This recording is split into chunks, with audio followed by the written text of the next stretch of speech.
Good evening. You are watching World News. Tonight, the temperature rises across multiple global flashpoints, from the Arabian Sea to Persian Gulf, from Tehran to Washington, from the Ukrainian battlefield to collapse of Cold War nuclear safeguards. The world is confronting a dangerous convergence. We begin in the Gulf, where surveillance turned into a confrontation, but the ulterior motive could be very different. Iran appears to be probing American defenses at sea. The US military says a Navy F-35C stealth fighter shot down an Iranian Shahed 129 drone after it aggressively approached the aircraft carrier USS Abraham Lincoln in the Arabian Sea. But that wasn't the end of it. Intelligence analysts say a second drone followed, likely to continue surveillance. According to the Institute for the Study of War, Tehran may be deliberately testing how quickly and how forcefully the US responds. Here's our first report on the show. Iran just pushed U.S. naval defenses to the limit twice in a single day. First, a drone threatened the USS Abraham Lincoln in the Arabian Sea. Then, fast attack boats attempted to hijack a U.S.-flagged tanker in the Strait of Hormuz. Several reports claim another drone was spotted later. So here's the question on everyone's mind. Could Iran actually hit or sink a U.S. aircraft carrier today? On February 3rd, an Iranian surveillance drone, possibly a Shahed 139 or Shahed 129, maneuvered aggressively toward the Abraham Lincoln Carrier Strike Group, roughly 500 miles from Iran's coast. U.S. forces first tried de-escalation, but the drone kept advancing. A U.S. Navy F-35C Lightning II launched from the carrier and intercepted the drone, shooting it down. No damage, no casualties, but the message from Tehran was unmistakable. We're watching and we're testing your defenses. Iran, however, claimed it was a routine surveillance mission in international waters. Analysts disagree, calling it a deliberate probe of U.S. reactions.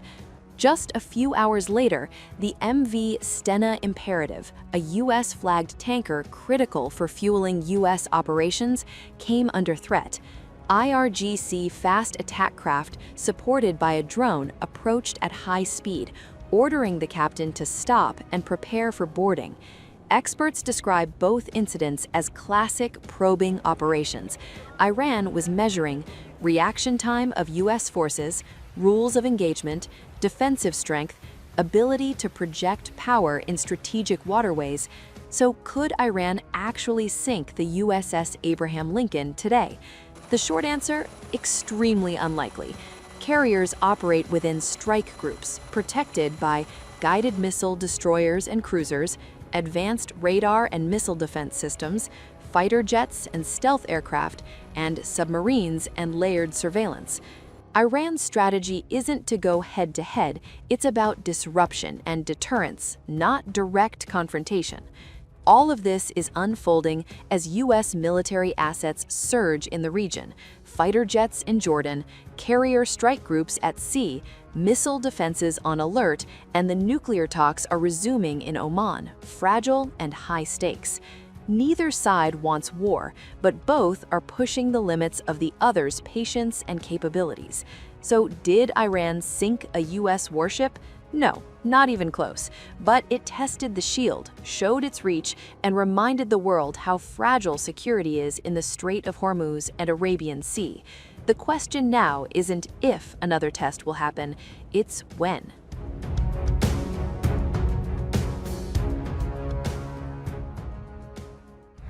For the second straight week, online defense watchers claim an Iranian cargo aircraft has landed in Tehran, allegedly carrying military hardware from China. Some posts even mention a Chinese Y-20 military transport aircraft. But here's the catch. There's no satellite proof, no flight tracking confirmation, no official statements. So far, it's speculation, not evidence. Still, the timing amid the rising US-Iran tensions is raising strategic eyebrows. We break down what's known and what isn't. Is China quietly arming Iran as tensions with the US explode? For the second week in a row, social media claims an Iranian cargo plane has landed in Tehran, allegedly carrying unknown military hardware from China. No confirmation, no official statements, but the timing is raising serious questions. According to posts circulating online, including defense-focused accounts, the cargo may include air defense systems, electronic warfare equipment, missile or radar components. Some claims even suggest Chinese Y-20 military transport aircraft were involved, with reports of multiple flights in January alone. If true, this would mark a major escalation, but there's a catch. So far, there is no independent confirmation, no satellite imagery, no flight tracking data, no verification from mainstream or government sources. Open-source analysts argue that a large Chinese military airlift would be nearly impossible to hide in today's surveillance-heavy environment. That hasn't stopped speculation from spreading. What is verifiable is this. Iranian airline Mahan Air, already sanctioned by the US, conducted multiple cargo flights from southern China to Tehran in mid-January. The cargo remains unknown, but Mahan Air has long been accused by Washington of moving dual-use and military equipment for the IRGC. That gray zone is fueling the rumors. These claims emerge as the U.S. massively reinforces the region. The USS Abraham Lincoln Carrier Strike Group arrives, dozens of U.S. fighter jets deploy to Jordan, missile defenses activate across the Gulf, a U.S. F-35 shoots down an Iranian drone near the carrier. At the same time, U.S.-Iran nuclear talks are set to resume in Oman. That overlap is what makes this story explosive. Historically, Beijing prefers quiet, indirect support, not public military airlifts. So what are we likely seeing? Possibilities include dual-use equipment, commercial cargo misinterpreted, information warfare amplifying fear, or limited cooperation being exaggerated online. Right now, claims are outrunning evidence. Is China arming Iran against the US? There's no proof, yet. But the rumors alone show how tense the moment is, with drones intercepted, tankers threatened, missiles upgraded, and diplomacy hanging by a thread. Now, US President J.D. Vance has issued a stark warning. If Iran gets a nuclear weapon, he says, Saudi Arabia and other Gulf powers could rush to build one too. His words, a potential nuclear quagmire. The White House insists it wants deterrence without another Iraq-style war, walking a tightrope between diplomacy and hard power. Here's the bigger picture. Is the United States staring at a nuclear domino effect in the Middle East? U.S. Vice President J.D. Vance just issued a stark warning. If Iran gets a nuclear weapon, Saudi Arabia would follow, immediately, possibly the next day. That single statement explains why Washington looks increasingly nervous right now. Vance isn't just talking about Iran, he's talking about what comes next. A nuclear Iran wouldn't stand alone. It would trigger a chain reaction, Saudi Arabia first, and potentially other regional powers after that. Once one rival goes nuclear, everyone feels forced to follow. That's the nightmare scenario U.S. officials are trying to prevent. Saudi leaders have been blunt for years. Crown Prince Mohammed bin Salman has openly said, if Iran gets the bomb, Saudi Arabia will get one too. Not eventually, not hypothetically, immediately. And now, with U.S.-Saudi civil nuclear cooperation moving forward, that concern feels closer than ever. This warning comes after last year's 12-day war. In June 2025, Israel, with U.S. support, struck Iran's nuclear infrastructure. Deep underground sites like Fordo, Natanz, and Isfahan were heavily damaged. U.S. B-2 bombers were involved. Iran halted enrichment afterward. Washington insists the goal wasn't regime change, only to cripple Iran's nuclear program and buy time. But not everyone believes the threat is gone. Before the war, Iran had uranium enriched to 60%, just a short technical step from weapons grade. Some material was destroyed, some may have been moved, and access for inspectors remains limited. Iran is rebuilding, often deeper underground, while dealing with internal unrest. From Washington's perspective, that's a dangerous mix. Now, U.S. and Iranian officials are heading into high-stakes talks in Oman.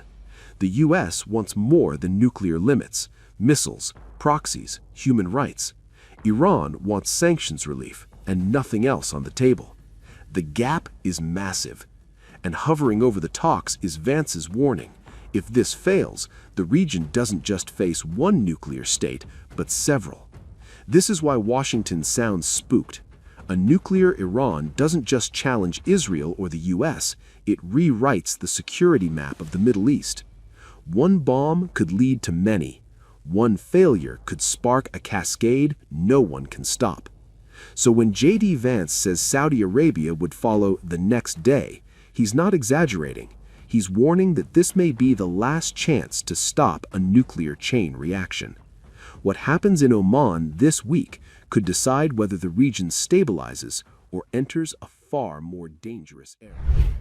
Ukraine says it has struck one of Russia's key missile testing hubs. According to Kiev's general staff, repeated airstrikes damaged infrastructure at the Kapustin Yar facility, a site linked to intercontinental ballistic missile systems.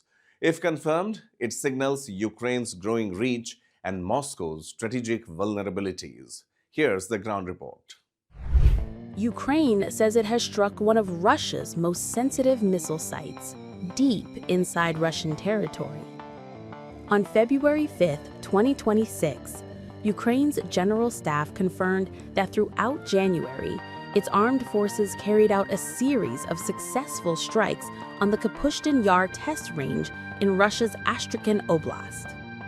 This is not just any base.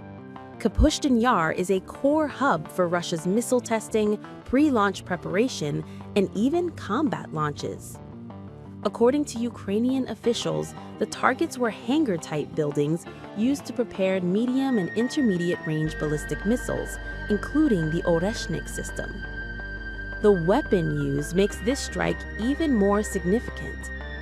Ukraine says it deployed its own long-range cruise missile, the FP-5 Flamingo, a domestically produced system, reported range around 3,000 kilometers, warhead nearly 1,000 kilograms. The damage, according to Ukrainian claims, includes multiple buildings hit, at least one hangar severely damaged, and the evacuation of personnel from the area. Russia has not publicly confirmed these losses. This is not the first time Kapustin Yar has been targeted. Ukraine previously claimed a strike there in 2023, and drone attacks were reported again in January this year. So why does this matter now? The Oreshnik missile is no ordinary weapon. It is nuclear capable, hypersonic, and can travel up to 5,500 kilometers. It has been used sparingly, but deliberately. First in November 2024 against Dnipro, then on January 8th and 9th this year, striking near Lviv, close to NATO borders. Kapustin Yar played a key role in those launches. By damaging pre-launch hangars, Ukraine may have disrupted missile assembly, fueling, and deployment processes, forcing delays, repairs, and possible relocation. This does not eliminate Russia's capability, but it slows the machine. And this strike comes at a critical moment. Russia has been pounding Ukraine with massive drone and missile barrages, targeting energy infrastructure during winter, and using Oreshnik as a strategic warning to the West. In that context, this is a big win for Kyiv. It shows Ukraine can strike over 1,000 kilometers into Russia. It undercuts Moscow's escalation narrative, and it validates Ukraine's growing missile industry, with reports suggesting Flamingo production is ramping up rapidly. This was not a knockout blow, but it was a message. Ukraine can reach back. It can hit high-value targets, and even far from the front lines, it can impose a cost. The timing couldn't have been more risky and delicate. The last remaining nuclear arms control agreement between the United States and Russia has expired. For nearly 3 decades, it capped warheads and restrained deployment. Now, the limits are gone. Gloves are off. Amid Ukraine war, neither Washington nor Moscow has shown urgency to extend the deal. What does this mean for global stability? Our final report on the show. The world is entering a dangerous nuclear era. This week, the last nuclear arms control treaty between the United States and Russia expires.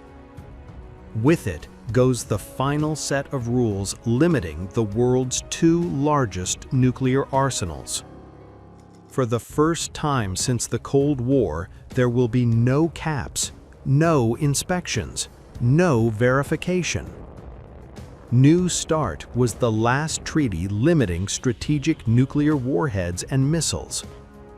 Signed in 2010, it required sharing information and on-site checks between Washington and Moscow.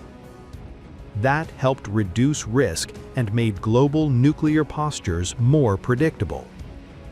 Now it is collapsing.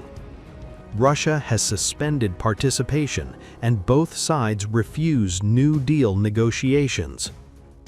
The United States and Russia together hold nearly 90% of the world's nuclear weapons, and without any rules, they are free to build and deploy more. So the big question arises: if the United States attacks Iran, could Russia retaliate, even against the US? The short answer from experts is there is no direct indication Russia would launch a nuclear attack on the US. But without trust, transparency, or treaty guarantees, global risk and misunderstanding could skyrocket. Experience from past analysis shows that when strategic limits disappear, decision-makers tend to plan for worst-case scenarios, not peaceful outcomes. The lack of limits can make nations more prone to assume hostile intent. An attack on Iran, a country already at the center of nuclear and regional tensions, could force Russia to respond in a range of ways. Military support or sanctions could escalate diplomatic strain. Russia might boost its own military postures to signal deterrence, not attacks. Experts emphasize that nuclear strikes are an extreme last resort, especially when mutual assured destruction, MAD, remains a factor. The risk is not so much direct disaster, but miscalculation, accident, or a cycle of escalation. In a world without treaty guardrails, all sides must trustlessly guess at intentions, which is dangerous. Global leaders, including the United Nations, have warned that this is the most serious nuclear moment in decades. The Pope and other world figures have called for urgent action to avert a new arms race. The bottom line: the expiry of the US-Russia treaty does not mean Russia will attack the United States if the US attacks Iran, but it does mean the world has fewer safeguards to prevent escalation if regional conflicts, like a US action against Iran, spread beyond control. The rules have changed, and the calculus is no longer clear, making every conflict more dangerous than before.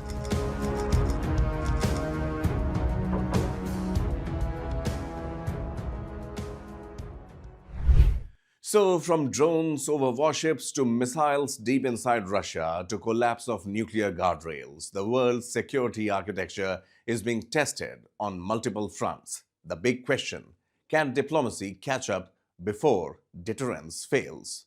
That's all for tonight on World News. I am Pankaj Mishra. Thanks for watching.